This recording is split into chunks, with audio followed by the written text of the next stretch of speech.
Ito mga idol, may dinala naman sa atin dito. Tudas na naman si sir nito.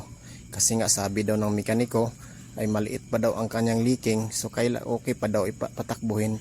So ngayon ang nangyari ay dinala sa atin dito. Wala na. Yung makina niya ay sira na. Poor overhaul na. Kasi nga nagnacking na.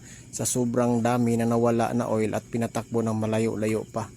Ito advice ko lang sa ating mga kapwa mekaniko. Kapag may nakita tayong leaking na kahit maliit lang ang leaking ay sabihan talaga natin si customer na kailangan palitan yung oil seal.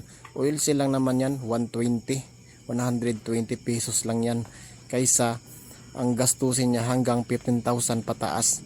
So ito ang nangyari, imbis na maliit lang ang problema, lumaki.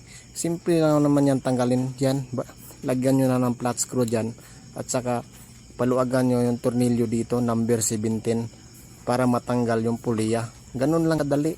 Yan, tingnan mo yung oil niya, busagak hanggang sa itaas yan guys, mga idol. Wala na, ubos na talaga. Bali yung dugo ng ating makina ay ubos na. Mga minor problem lang sana ito mga idol, pero wala na. Yung pitaka ni sir, major na ang langkat. Wala na, wasak-wasak na naman ang pitaka ni sir nito. Kasi nga, palit crankshaft na naman tayo. Palit overhauling gasket, palit main bearing, palit Conrad bearing, nang dahil lang sa simpleng problema, nang dahil lang sa simpleng sinabi ng mekaniko.